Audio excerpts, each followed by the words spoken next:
नमस्कार दोस्तों, कैसे हैं आप सभी। आशा करता हूँ अच्छे होंगे, स्वस्थ होंगे, मस्त होंगे और अपने पढ़ाई में व्यस्त होंगे।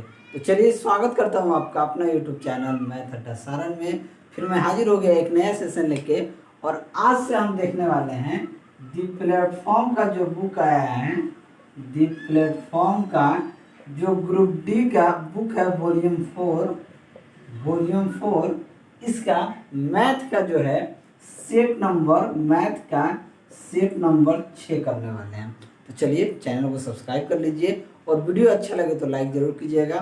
थोड़ा माफ़ी मांगता हूँ क्योंकि पिताजी का ऑपरेशन हुआ था जिसमें काफ़ी दिन डिले हो गया और एक दो दिन से और भी परेशान था, जिसके कारण ये वीडियो नहीं बन पा रहा था। अब अगर आप लोग का सपोर्ट रहा तो ये वीडियो कंटिन्यू बनेगा, इसमें कोई भी दो राय नहीं है। बस आप लोग सपोर्ट कीजिए, वीडियो को ज़्यादा से ज़्यादा लाइक कीजिए, शेयर कीजिए और अपने इस भाई को सपोर्ट कीजिए। तो चलिए बिना टाइम वेस्ट के हम क्लास को शुरू करते हैं। टेलीग्राम चैनल से नहीं जुड़े हैं तो लिंक डिस्क्रिप्शन में मिल जाएगा, वहाँ से भी जुड़ जाइएगा। तो आज का पहला क्वेश्चन हम देखते हैं। पहला क्वेश्चन कहता है कि ब्याज की गणना वार्षिक चक्रवृद्धि आधार पर करते हुए प्रति वर्ष 30% ब्याज दर पर उधार दी गई 17,500 रुपया की राशि 29,575 रुपया प्राप्त करने में कितने वर्ष लगेंगे। रेट आपको कितना दिया है जी? रेट आपको 30% दिया है। प्रिंसिपल की बात की जाए तो 17,500 रुपया है और ये अमाउंट कितना हो जा रहा है? 29,575 रुपया हो जा रहा है। आपको कितना वर्ष लगेगा, यानी कि समय क्या लगेगा। हम जानते हैं कि अमाउंट बराबर होता है P इंटू 1 प्लस आर बट्टा 100 के पावर T। ठीक है, ये P को इधर ले लेंगे तो ये क्या हो जाएगा? अमाउंट बट्टा P बराबर 1 प्लस आर बट्टा 100 के पावर T। एकदम देखिए, ये इस तरह के प्रश्न को डायरेक्ट आप कम से कम डायरेक्ट किस तरीके से करने कीजिए। जब प्रिंसिपल अमाउंट और रेट दिया रहे तो सबसे पहले अमाउंट को लिख लीजिए 29,575 डिवाइडेड बाई 17,500 बराबर रेट कितना है यहाँ पे आपका गिवन है तो 30%। रेट 30% गिवन है तो अगर आप देखेंगे, अगर यहाँ रखेंगे 1 प्लस 30 बट्टा में 100, ये क्या हो जाएगा? 130 बट्टा 100 हो जाएगा। कितना हो जाएगा? 130 बट्टा 100। तो 1 0 से 1 0 कट जाएगा, यानी कि हम यहाँ लिख सकते हैं 13 बट्टा 10 के पावर T। अब कभी भी देखिए, ये इस तरफ का जो वैल्यू होगा ये यही इसी तरीके से वैल्यू वो निकल के आएगा। आप काट पीट कीजिएगा। अगर आप 175 से इसको काट दीजिएगा तो ये 100 आ जाएगा। 175 से इसे काट दीजिएगा तो 169 आ जाएगा। अब देखिए 169 बट्टा 100, 169 बट्टा 100 को हम 13 का स्क्वायर लिख सकते हैं और 10 को 100 को 10 का स्क्वायर लिख सकते हैं, यानी हम इसे 13 बट्टा 10 का होल स्क्वायर को बराबर कर सकते हैं 13 बट्टा 10 के पावर T। अब ये दोनों समान है तो पावर क्या हो जाएगा? ये T जो है यही T का पावर क्या हो जाएगा? 2 हो जाएगा। क्या हो जाएगा? यानी कि जो समय लगेगा वो 2 वर्ष लगेगा। कितना लगेगा? 2 वर्ष लगेगा। तो आपका आंसर क्या हो जाएगा? ऑप्शन सी जो होगा ये आपका सही उत्तर हो जाएगा। अगला क्वेश्चन देखते हैं, क्वेश्चन नंबर 2। क्वेश्चन नंबर 2 कहता है कि एक 200 मीटर की दौड़ में P जो है Q को 35 मीटर या 7 सेकंड से हरा देता है। दौड़ कितना है जी? मान लीजिए यहाँ से लेके यहाँ तक का दौड़ है, ये A पॉइंट से लेके B पॉइंट तक का दौड़ है, 200 मीटर का दौड़ है। P जो है Q को 35 मीटर या 7 सेकंड से हरा देता है। तो Q का चाल कितना हो जाएगा? Q का अगर हम चाल देखें तो ये 35 मीटर को या 7 सेकंड से, यानी कि उसका चाल कितना हो जाएगा? 5 मीटर पर सेकंड हो जाएगा। अगर हम कहें कि Q द्वारा लिया गया समय जो है वो कितना होगा, अगर 5 मीटर पर सेकंड की चाल से अगर आप दौड़ रहे हैं, अगर आपका चाल 200 मीटर आपको दौड़ना है तो 5 से भाग दे देंगे तो आपको कितना समय लगेगा? तो 40 सेकंड का समय लगेगा। अब कह रहा है तो P द्वारा लिया गया समय ज्ञात कीजिए। अब देखिए 40 सेकेंड P है, 7 सेकेंड से हटाता है तो 7 इसमें से माइनस कर देंगे तो कितना आ जाएगा, यानी कि P द्वारा लिया गया समय कितना होगा, 33 सेकेंड होगा। अगर वो 7 सेकेंड से हारता है, इसका मतलब है कि टोटल समय Q को 40 सेकेंड लगता है तो P को उससे 7 सेकेंड कम लगेगा, यानी कि 33 सेकेंड लगेगा। तो ऑप्शन सी जो होगा ये आपका सही उत्तर हो जाएगा। चलिए अगला क्वेश्चन देखते हैं, क्वेश्चन नंबर 3। क्वेश्चन नंबर 3 कहता है कि निम्नलिखित आंकड़ों की माध्यिका और बहुलक का अंतर ज्ञात कीजिए। माध्यिका निकालने के लिए सबसे पहले क्या करते हैं, हम आरोही क्रम में दी गई संख्या को सजाते हैं। सबसे पहले क्या लिखेंगे जी, आरोही क्रम में सजाएंगे।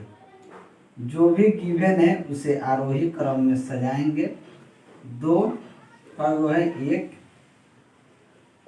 2 2 2 वो है, 3 गो का वो है 1 2 3 3 1 2 3 है, 5 का वो है 5 2 वो है तो 1 2 5 हो गया, 7 का वो है 2 वो है 1 2 हो गया, 9 का वो है तो 1 वो है तो आपका ये हो गया। टोटल संख्या देखिए 1 2 3 4 5 8 9 10, टोटल संख्या 10 है।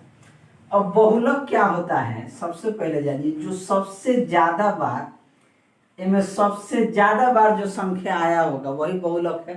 तो बहुलक 3 सबसे ज्यादा बार आया है तो क्या हो जाएगा, 3 हो जाएगा। अब कह रहा माध्यिका, माध्यिका क्या होता है, ये संख्या जब 10 है तो पांचवा और छठा संख्या को जोड़ कर 2 से भाग दे दीजिए।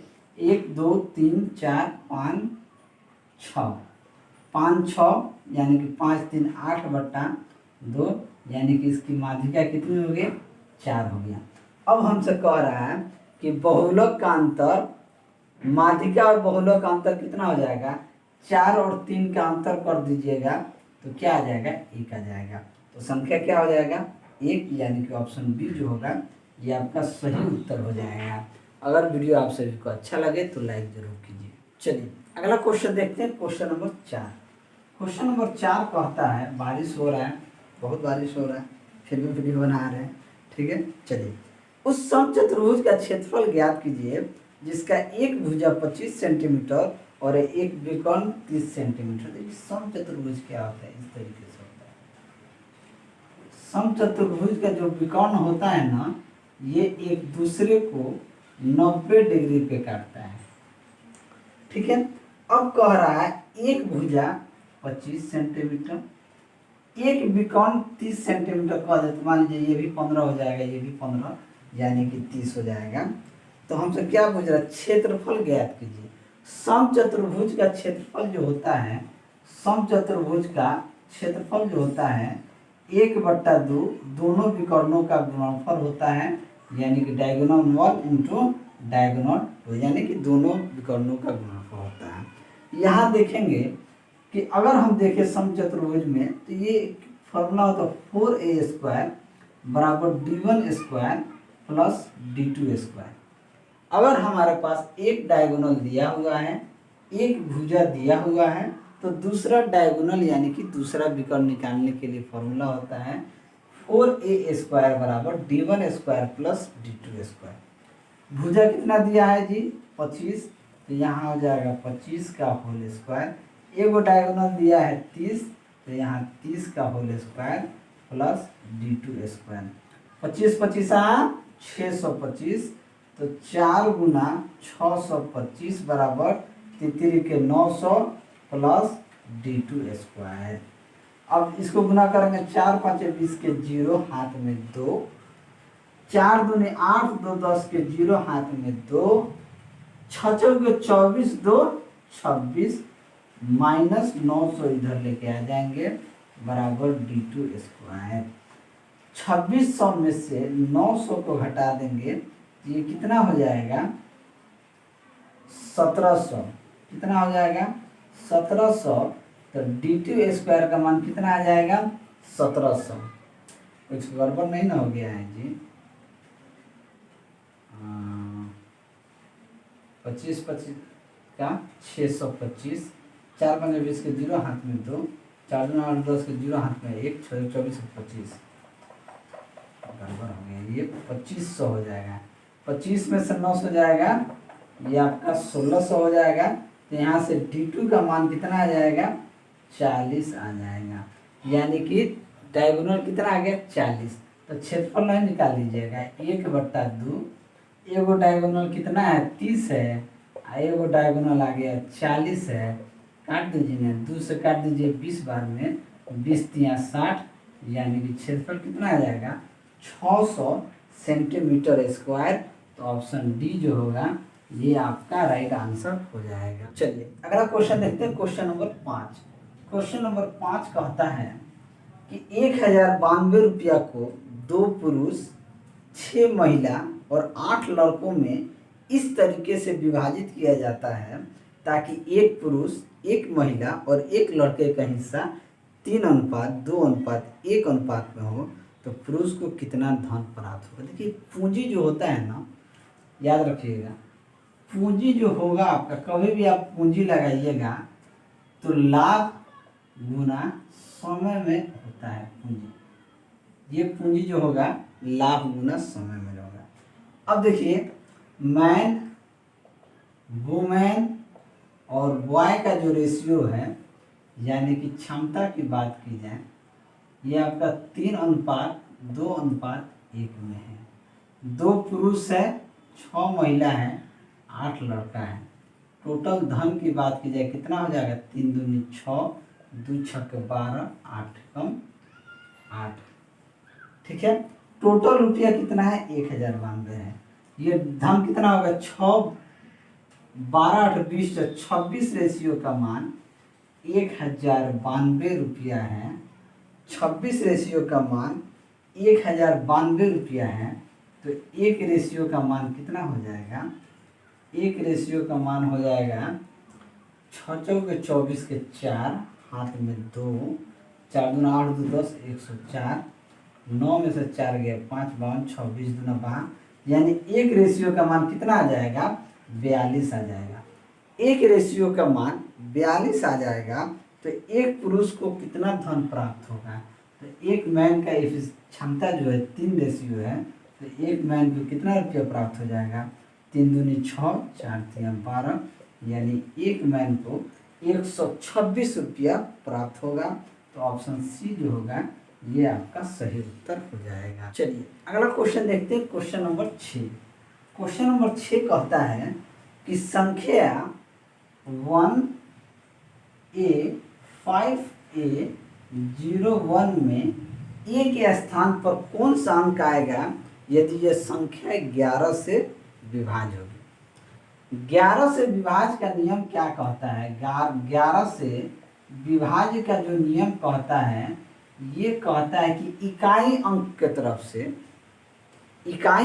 तरफ से सम स्थान, यानी कि सम स्थान ये हो गया, इकाई के स्थान के तरफ से सम संख्याओं का योग और विषम संख्याओं का अंतर या तो 0 हो जाए या 11 से कट जाए, यानी 11 से विभाज्य हो जाए, तो वो संख्या 11 से विभाज्य होगी। अब देखिए सम स्थान देखेंगे तो क्या होगा, 0 + 5 + 1 यानी कि 6। विषम संख्या देखेंगे तो ये आपका होगा 1 + a + a, यानी कि ये हो जाएगा 2a + 1।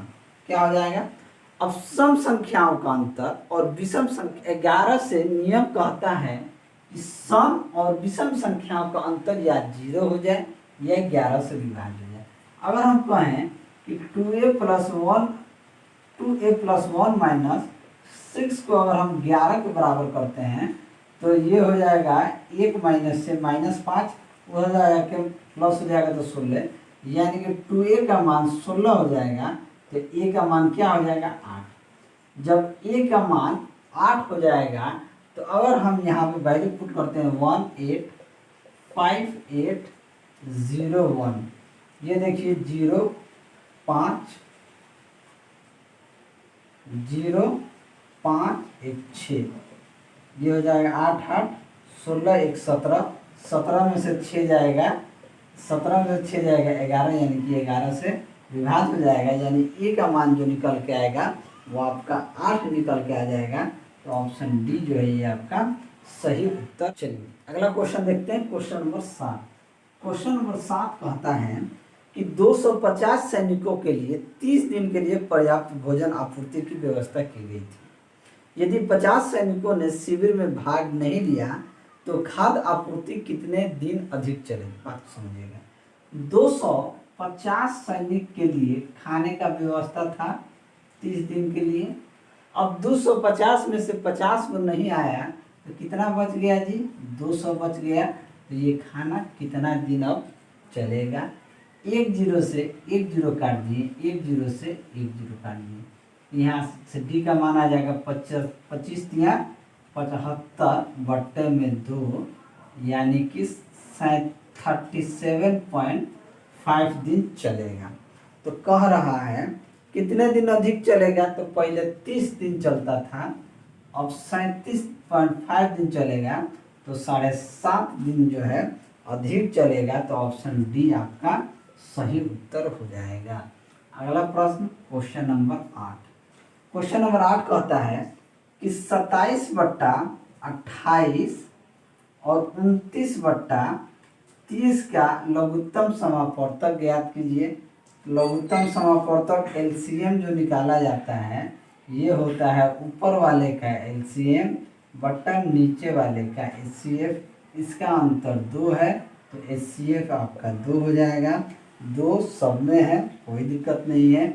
7 9 63 एलसीएम गुना करेंगे, 63 भी सब में है, तो यानी कि अब हमको 27 और 29 का गुना करना पड़ेगा। तो 27 29 का गुना हम कर लेते हैं। 7 9 63 के 3 हाथ में 6 9 2 18 6 24 और 7 2 14 के 4 हाथ में 1 2 2 4 5 3 4 4 8 5 2 7 783 बट्टा में 2 आपका सही उत्तर हो जाएगा। तो ऑप्शन बी आपका राइट आंसर हो जाएगा। चलिए क्वेश्चन नंबर 9। क्वेश्चन नंबर 9 कहता है कि 100 मीटर लंबी रेलगाड़ी एक बिजली के खंभे को कितने समय में पार करेगी यदि उसका चाल 144 किलोमीटर प्रति घंटा होगा? 144 को पहले मीटर प्रति घंटा से मीटर पर सेकंड में बदलेंगे। 18 8 4400 8 5 40, यानी कि 40 मीटर पर सेकंड। अब हमसे कह रहा है, क्या कह रहा? समय। समय बराबर क्या होता है जी? तो समय बराबर होता है दूरी बट्टा में 4। आपने कितना दूरी किस चाल से चला है? तो 100 मीटर लंबी ट्रेन है, रेलगाड़ी को 40 मीटर प्रति सेकंड से चलिएगा तो आपको 2.5 सेकंड लगेगा। तो ऑप्शन सी जो है, ऑप्शन सी आपका सही उत्तर हो जाएगा। चलिए अगला क्वेश्चन देखते हैं, क्वेश्चन नंबर 10। क्वेश्चन नंबर 10 कहता है कि 2 व्यक्ति x और y क्रमशः बिंदु A से B और B से A तक शांत जल में 25 किलोमीटर प्रति घंटा और 15 किलोमीटर प्रति घंटा की चाल से नाव चलाते हैं। नदी की चाल 5 किलोमीटर प्रति घंटा है। यदि वे एक ही समय में अपने अपने बिंदुओं से चलना शुरू करते हैं तो वो कितने समय में दूसरी बार मिलेंगे यदि ए बी की दूरी 600 किलोमीटर के बराबर है? मान लीजिए 2 पॉइंट हैं, ये ए है, ये बी है। एक एक्स है जो 25 किलोमीटर प्रति घंटा के चाल से जा रहा है, एक वाई है जो 15 किलोमीटर प्रति घंटा के चाल से जा रहा है। अगर ये टोटल दूरी 600 है, अगर ये टोटल दूरी को 600 मान लिया है, 600 किलोमीटर के बराबर है। अगर मान लीजिए हमने यहाँ से यहाँ तक की दूरी को, अगर हमने कहा ये एक्स जो है ये डी किलोमीटर जा रहा है, तो यहाँ से यहाँ तक का जो डिस्टेंस हमारा होगा ये टोटल 600 माइनस डी होगा। बात को समझिएगा। अगर ये डी है तो यहाँ से यहाँ तक का जो हमारा दूरी होगा ये क्या हो जाएगा? 600 माइनस का डी होगा। अब देखिए समय जो होता है, समय बराबर होता है दूरी बट्टे में 4। यही कंसेप्ट इसमें लगेगा। दूरी की बात की जाए पहला केस में तो 600 किलोमीटर है जो कि 25 किलोमीटर प्रति घंटा के चाल से जा रहा है। मान लीजिए 5 किलोमीटर प्रति घंटा के चाल से धारा इधर बहेगा, तो आपका जो चाल होगा वो तो 25 किलोमीटर प्रति घंटा की चाल से वो होगा ही, साथ में अगर धारा भी 5 किलोमीटर प्रति घंटा के चाल से चलेगा तो आपका चाल और धारा का चाल वो आपस में क्या हो जाता है, जुड़ जाता है। तो ये कितना हो जाएगा 600/3, और सॉरी 30, 25 5 30 हो जाएगा। ठीक है, अगर वो धारा के विपरीत दिशा से आता है, यही आदमी x जो है धारा के विपरीत दिशा से आएगा तो 600 माइनस डी वाला दूरी में आएगा, 600 माइनस डी वाला दूरी में आएगा। ये 25 के चाल से जा रहा है, अब 25 के चाल से जब इधर से आएगा तो 5 के चाल से इधर से ढेकलाएगा भी, तो उसका चाल कितना हो जाएगा 20 हो जाएगा। जो कि अब y के केस में देखा जाए तो y भी 600 माइनस डी के चाल से इधर से आएगा, और 15 माइनस 5 कितना हो जाएगा 10 हो जाएगा। इसको काट दीजिए, कट गया 20 बार में, यानी कि 20 बराबर इसको उधर लेके चल जाइए। अगर इसको उधर लेके जाएंगे तो ये हो जाएगा 600 minus D minus 600/10 minus 600 minus D बट्टा में 20, 10 20 का लगा हो जाएगा 20, 10 गुना 20 2 6 1200 माइनस का 2d माइनस ये आपका हो जाएगा 600 माइनस माइनस प्लस डी, ये आपका हो जाएगा 12 में 600, ये हो जाएगा 600 माइनस का डी बट्टा में 20, ये 20 दिन 400, इसको यहाँ पे नीचे 20 है इधर 20 है, गुना करेंगे तो ये हो जाएगा 400 बराबर 600 माइनस डी। तो यहाँ से डी का मान कितना आ जाएगा 200 आ जाएगा, 400 उधर चला जाएगा, ये डी का मान कितना आ जाएगा 200। जब डी का मान आपके पास 200 आ गया तो आपसे समय पूछा जाए तो यहाँ आप कह सकते हैं कि 600 माइनस 200 बट्टा में 10, 6 में से 200 400, 400 बट्टा में 10 यानी कि 40 घंटे का क्या लगेगा समय लगेगा, यानी कि 40 घंटे का। तो ऑप्शन ए जो है ये आपका सही उत्तर हो जाएगा। चलिए अगला क्वेश्चन देखते हैं, क्वेश्चन नंबर 11। क्वेश्चन नंबर 11 कहता है कि संख्या 12602 के पावर 153 के इकाई स्थान में कौन सा अंक होगा।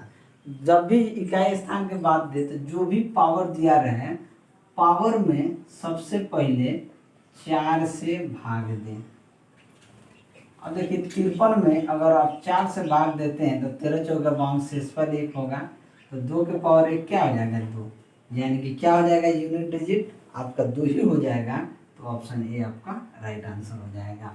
चलिए क्वेश्चन नंबर 12 देखते हैं। क्वेश्चन नंबर 12 कहता है वह समीकरण ज्ञात कीजिए जिसका मूल a प्लस रूट बी और a माइनस रूट बी हो। अगर मान लीजिए एक x1 बराबर a plus root B, x2 बराबर a माइनस रूट बी, तो मूलों का योग और मूलों का गुणनफल होता है। अगर x1 प्लस x2 देखा जाए मूलों का योग, तो ये a plus root B plus a minus root B cut जाएगा, मूलों का योग क्या हो जाएगा 2a हो जाएगा।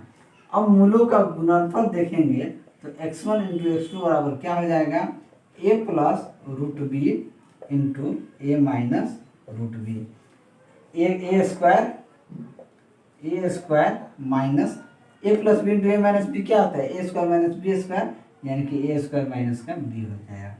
अब देखिए इसका समीकरण ज्ञात करना, तो समीकरण क्या होता है x square minus x into मूलों का योग प्लस मूलों का गुणनफल बराबर 0। ये हो जाएगा x square minus x into मूलों का योग कितना है तो 2a, तो यहाँ पे लिख दीजिए 2a प्लस मूलों का गुणनफल है ए स्क्वायर माइनस बी बराबर 0। आपका इक्वेशन हो यही हो गया x square minus 2ax plus a square minus b बराबर 0। क्या हो जाएगा एक्स स्क्वायर माइनस का 2ax plus a square minus b बराबर 0। तो ऑप्शन ए जो होगा ये आपका सही उत्तर हो जाए। चलिए अगला क्वेश्चन है क्वेश्चन नंबर 13। क्वेश्चन नंबर 13 कहता है कि x प्रेक्षणों का समांतर माध्य m है, यदि दोनों प्रेक्षणों 0 और m को इनके साथ शामिल किया जाता है तो नया माध्य ज्ञात कीजिए। माध्य क्या होता है? माध्य बराबर होता है सभी संख्याओं का योग, सभी संख्याओं का योग बट्टा सभी संख्या।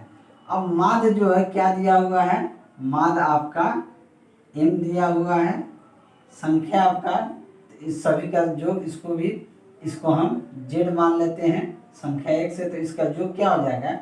mx हो जाएगा, यानी सभी संख्याओं का योग mx हो जाएगा। अब हमसे प्रश्न कर रहा है यदि दो प्रेक्षण 0 और m को भी इसके साथ शामिल कर लिया जाए, अगर mx प्लस 0 प्लस m को भी शामिल कर लिया जाए ये हो जाएगा m इंटू एम एक्स, यानी m इंटू 1 प्लस एक्स हो जाएगा। क्या हो जाएगा? m into 1 plus x. इनके साथ तो नया माध्य क्या हो जाएगा? नया माध्य हमसे पूछ रहा है तो x प्लस 2 और उसमें शामिल कर लिया है तो नया माध्य क्या हो जाएगा? माध्य हो जाएगा नया माध्य ये जो है m इंटू 1 प्लस एक्स बट्टा एक्स प्लस 2, यहाँ 2 जो ऐड किया गया है तो x प्लस 2, ये हो जाएगा m इंटू 1 प्लस एक्स बट्टा एक्स प्लस 2 हो जाएगा। तो ऑप्शन डी जो है ये आपका सही उत्तर हो जाएगा। अगला प्रश्न है क्वेश्चन नंबर 14। 14 कहता है कि दो सिक्के उछाले जाएं तो शीर्ष कम से कम एक हेड आने की प्रायिकता क्या हो जाएगी? दो सिक्का, दो कॉइन उछालना है। अगर आप कॉइन जो है दो सिक्का उछालते हैं तो देखिए क्या होगा। दो सिक्का उछालते हैं तो हो सकता है एक पे हेड आए, दूसरे पे, एक पे हेड आए, दूसरे पे टेल आए, दूसरे पे टेल आए, तीसरे पे हेड आए।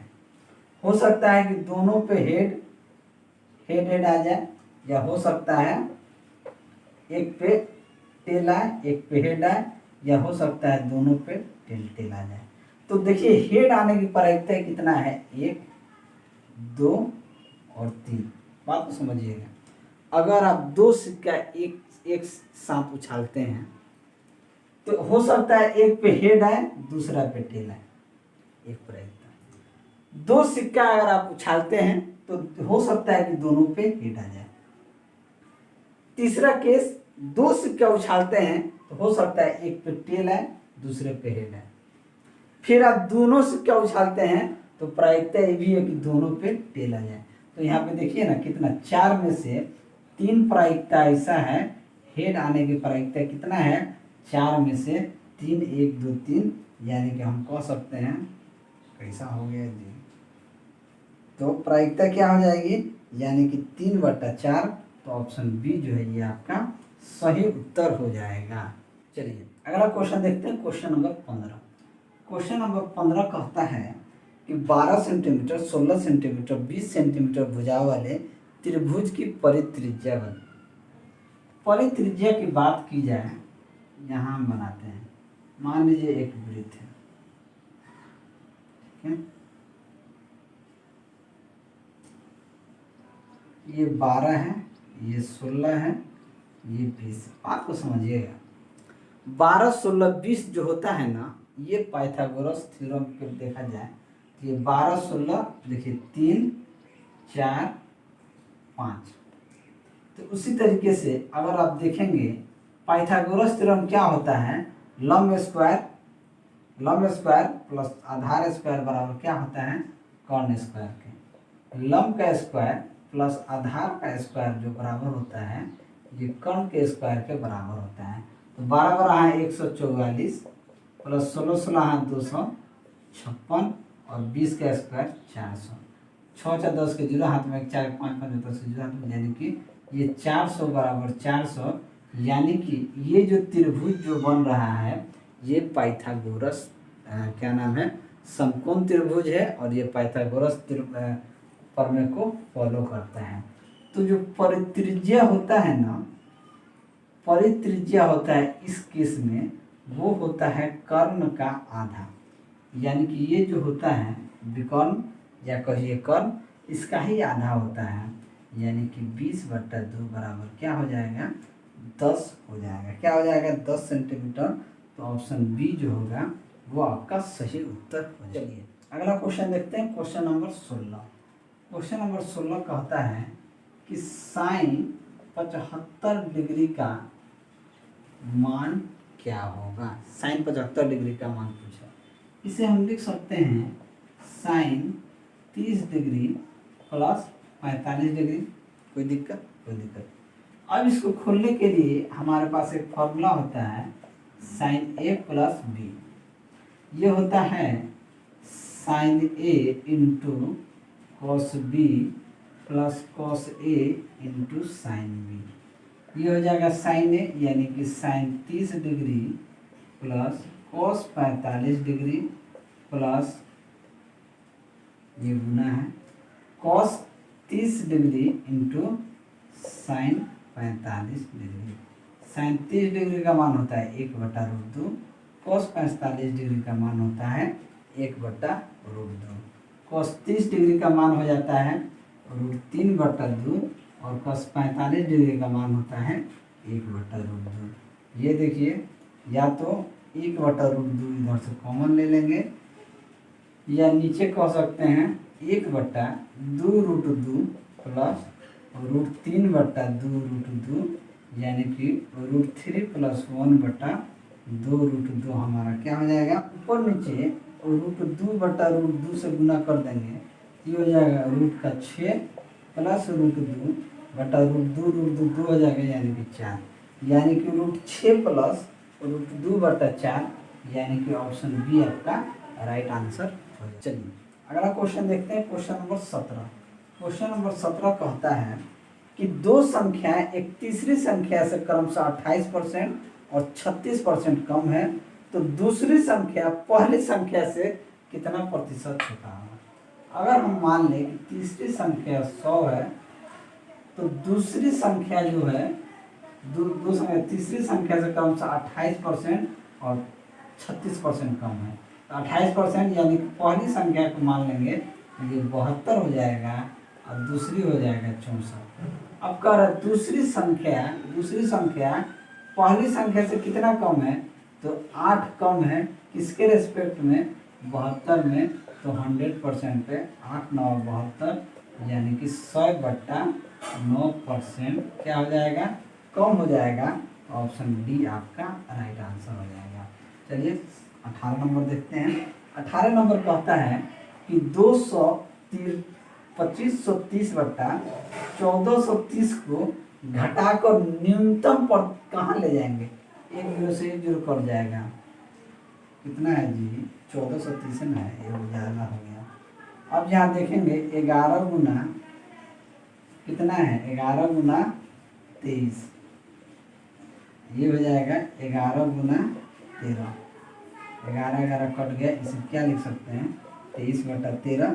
23/13 यानी कि ऑप्शन बी आपका सही उत्तर हो जाएगा। चलिए अगला क्वेश्चन देखते हैं, क्वेश्चन नंबर 19।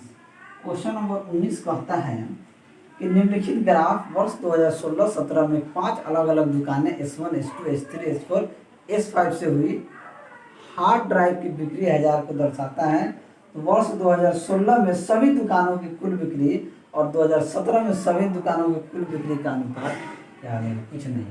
2016 का बिक्री देखेंगे 45 प्लस 58 प्लस 62 40 प्लस 55 बट्टे में 2017 का देखेंगे 80 76 84 60 और 70 जोड़ देंगे। 8 5 13 2 15 15 5 20 के 0 हाथ में 2 4 2 6 5 11 6 17 4 21 5 26 260, ये 76 है। 6 4 10 10 के 0 हाथ में 1 8 1 9 9 7 16 16 8 24 36 7 37 1 0 से 1 0 यानी कि 26:37 हो जाएगा। 26:37 यानी कि ऑप्शन डी आपका राइट आंसर हो जाएगा। क्वेश्चन नंबर 20 का यदि निम्नलिखित आंकड़ों का माध्य 15 है तो के का मान ज्ञात कीजिए। माध्य बराबर क्या होता है, सभी संख्याओं का योग बटा सभी संख्याएं। माध्य बराबर यही होता है। तो माध्य कितना दिए हैं लिखिए देते हैं यहाँ, माध्य बराबर सभी संख्याओं का योग बटा सभी संख्या। बात को समझ, शॉर्ट फॉर्म में समझिए। मान कितना है 15। अब के का मान ज्ञात करना है तो क्या हो जाएगा 5 गुना 6 प्लस 10 गुना के प्लस 15 गुना 6 प्लस 20 गुना 10 प्लस 25 गुना 5 और सभी संख्याओं का योग कितना हो जाएगा 6 प्लस के प्लस 6 प्लस 10 प्लस 5। 6 6 12 10 22 5 27 27 प्लस के यानी कि 15 गुना 27 प्लस के बराबर 6 5 30 10 के 15 छक्का 90 20 दहिया 200 25 5 125। ठीक है, चलिए अब देखते हैं 30 9 120 120 और 200 320 320 320 301 400 445 445 प्लस 10 के बराबर 15 गुना 27 प्लस के। अब देखिए अगर हम देखेंगे 5 यहाँ से निकाल लें, चाहे रहने देते हैं, इसको लिख देते हैं, यहाँ लिखते हैं 15 गुना 27 प्लस 15 के बराबर 445 प्लस 10 के। 10 के को उधर लेके आते हैं, इसको उधर लेके जाते हैं तो 15 में से 10 जाएगा, कितना बचेगा 5 के। 5 के बराबर 27 दहा 270 और 27 5 7 5 35 के 5 हाथ में 3 5 दूनी 10 3 13 ये हो जाएगा 5 7 में 10 के 0 हाथ में 1 2 3 1 405। 5 के बराबर 445 माइनस 405 तो 5 के बराबर कितना 40 तो के का मान कितना आ जाएगा 8। के का मान आ जाएगा 8 तो ऑप्शन सी जो है ये आपका सही उत्तर हो जाएगा। चलिए अगला क्वेश्चन देखते हैं, क्वेश्चन नंबर 21। क्वेश्चन नंबर 21 कहता है कि निम्नलिखित तालिका एक प्राथमिक पाठशाला के छात्रों के कद सेंटीमीटर में दर्शाती है। तालिका पढ़कर निम्न प्रश्नों के उत्तर दे। वर्ग अंतराल, छात्रों की संख्या, वर्ग अंतराल,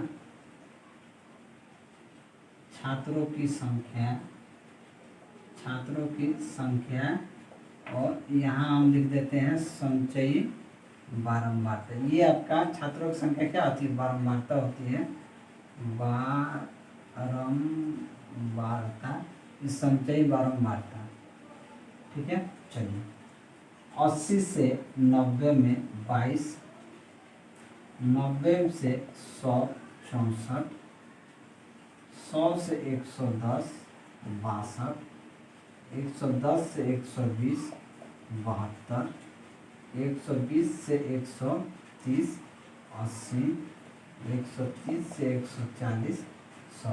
संचयी बारंबारता क्या आ जाएगी आपका 22, 22 6 2 4 6 86, फिर इसमें जुड़ जाएगा 6 2 8 8 6 14 148, 148 72 जुड़ जाएगा 8 से 10 के 0 हाथ में 1 7 1 8 4 12 के 2 हाथ में 1 220 220 80 आपका 300 300 100 400। अब ये होता है n। अब इसको जोड़ देंगे 4 2 6 2 8 10 0 हाथ में 1 2 1 3 6 3 9 9 6 15 7 22 8 30 के 0 हाथ में 3 1 4। n कितना हो गया 4। अब ये n/2 करेंगे तो 400/2 यानी कि 2। अब देखिए n/2 से जो बड़ा ठीक बड़ा जो संचयी बारंबारता होता है वो माध्यिका वर्ग कहलाता है। ये माध्यिका वर्ग कितना हो जाएगा 220 यानी कि इसका बारंबारता 72 हो जाएगा। अब देखिए 400 कौन मान, 400 का जो मान दिया है वो 360 डिग्री के बराबर दिया है तो एक का मान कितना हो जाएगा 360/4 और हमको किसका निकालना है 72 का निकालना पड़ेगा। तो 72 का कितना हो जाएगा, काट दीजिए ना, 1 0 से 1 0 कट गया, 4 दहा 40, 4 9 के 36, 9 दूना 18 के 8, 9 दूना 18 के 8 में 1, 9 से 63 64 बटा 10 यानी कि 64.8 डिग्री, यानी कि 64.8 यानी कि 65 डिग्री। इसे क्या मान सकते हैं, 65 डिग्री मान लीजिए। तो ऑप्शन सी आपका सही उत्तर हो जाएगा। चलिए अगला क्वेश्चन देखते हैं, क्वेश्चन नंबर 22। क्वेश्चन नंबर 22 कहता है कि जब लाइट हाउस के शीर्ष से समुद्र तल से 120 मीटर ऊपर से देखा जाता है तो इसके ओर आ रहे जहाज का अनुमान कोण 30 डिग्री से 60 डिग्री हो जाता है। तो अवलोकन अवधि के दौरान जहाज द्वारा तय की जाने वाली दूरी ज्ञात कीजिए। देखिए क्या होता है, 30 से 60 डिग्री हो जाता है। मान लीजिए पहले ये 30 डिग्री था, अब ये कितना हो जाएगा, 60 डिग्री हो जाता है। जहाज मान लीजिए ऊपर है, कुछ भी है। एक केस होता है जिसे हमें बहुत सावधानी से समझना होता है। अगर ये 30 डिग्री होगा, ये 60 डिग्री होगा, तो ये 90 डिग्री। 30 डिग्री के सामने कहिए ए होता है, या कह सकते हैं आप 1 होता है। तो 60 डिग्री के सामने क्या होता है, √3 होता है। अगर सपोज आप यहाँ से चलेंगे तो ये 30 डिग्री होगा, तो ये टोटल एरिया जो होगा ये आपका 60 डिग्री होगा। तो 30 डिग्री के सामने अगर 1 होगा तो 60 डिग्री के सामने √3 होगा, यानी कि ये यहाँ से लेके यहाँ तक क्या हो जाएगा, √3 होगा। अगर 60 डिग्री यहाँ से लेते हैं तो अगर ये 60 डिग्री के सामने √3 होगा तो ये वाला पोर्शन 30 डिग्री होगा। तो 30 डिग्री के सामने क्या होगा, 1 होगा। तो ये √3 ये आपका क्या हो जाएगा, यहाँ तक 1 होगा। तो ये √3 कितना हो जाएगा, यहाँ से लेके यहाँ तक का डिस्टेंस हो जाएगा आपका 3 हो जाएगा। जब 3 होगा और यहाँ से लेके यहाँ तक का दूरी अगर 1 होगा तो यहाँ से लेके यहाँ तक का दूरी क्या हो जाएगा, आपका 2 हो जाएगा। अब इस √3 का वैल्यू 120 √3 दिया है, तो 1 यूनिट का वैल्यू क्या हो जाएगा, 120 हो जाएगा। तो इस 2 यूनिट का वैल्यू क्या हो जाएगा, 120 × 2 यानी कि 240 मीटर हो जाएगा। 240 मीटर यानी कि ऑप्शन ए जो होगा ये आपका सही उत्तर होगा। अगला क्वेश्चन देखते हैं, क्वेश्चन नंबर 23। क्वेश्चन नंबर 23 कहता है कि बिंदु a sin theta plus b cos theta, a cos theta minus b sin theta की दूरी मूल बिंदु से लेता है। मूल बिंदु से जो डिस्टेंस होता है, मूल बिंदु से दूरी जो होता है √a sin theta plus b cos theta का whole square plus a cos theta minus b sin theta का होल स्क्वायर हो जाता है। खोल लीजिए a प्लस b का होल स्क्वायर पे, a square sine square theta plus b square cos square theta plus 2a sine theta into b cos theta plus same चीज़ ये आपका हो जाएगा a square cos square theta plus b square sine square theta minus 2ab sine theta cos theta cut जाएगा, काम खत्म। यहाँ हो जाएगा 2 नहीं a स्क्वायर कॉमन लेंगे तो यहाँ बच जाएगा sign square theta plus cos square theta plus b square common लेंगे, ये हो जाएगा cos square theta plus sign square theta, cos square theta plus sign square theta. Cos square theta plus sign square theta का मान 1 होता है, ये हो जाएगा √a square plus b square. क्या हो जाएगा, √a square plus b square. तो ऑप्शन डी आपका सही उत्तर हो जाएगी। अगला क्वेश्चन देखते हैं, क्वेश्चन नंबर 24। क्वेश्चन नंबर 24 कहता है कि 3x माइनस वाई का मान 5 है, तो 8 के पावर x बटा 2 के पावर y का मान क्या हो जाएगा। अब देखिए इस 8 के पावर x को हम 2 का क्यूब x लिख सकते हैं बटा 2 के पावर y। हम जानते हैं a के पावर n बटा a के पावर n हो तो हम a के पावर m माइनस n लिख सकते हैं, बिल्कुल लिख सकते हैं। तो यहाँ लिख सकते हैं 2 के पावर 3x माइनस y लिख सकते हैं, बोलिएगा बिल्कुल लिख सकते हैं। तो यही तो वैल्यू दिया हुआ है 3x माइनस y का मान 5, तो 2 के पावर 5 कितना हो जाएगा 32। 2 के पावर 5 32, हमारा आंसर क्या हो जाएगा, ऑप्शन डी आपका सही उत्तर हो जाएगा। क्वेश्चन नंबर 25 कहता है एक गोले की त्रिज्या 40% कम कर दिया जाए तो उसका परिमाण में कितना प्रतिशत का कम हो जाएगा। गोले की त्रिज्या 40% का जो मतलब होता है 40/100, 20 दूना 40, 20 5 100 यानी कि 2/5। त्रिज्या में कमी करते हैं, 5 से 2 कम कर देंगे तो 3 हो जाएगा। तो इसका वॉल्यूम जो होता है ये क्या हो जाएगा, 5 का क्यूब 125 और 3 का क्यूब 27। कितना का कमी आ गया जी, 25 में से 27 कर देंगे तो ये 98 का कमी आता है 125 पे। तो 100% पे कितना आ जाएगा, 25 5 125, 25 चौक 100, 5 एकम 5, 5 एकम 5, पन्नावा 45, 5 छक्के 30, 6 चौके 24 के 4, हाथ में 2, 4 9 36, 2 38 के 8, हाथ में 3, 4 एवं 4 3 7, 78.4 का कमी आ जाएगा। कितना होगा, 78.4% का कमी आएगा। तो ऑप्शन सी जो होगा वो आपका सही उत्तर हो जाएगा।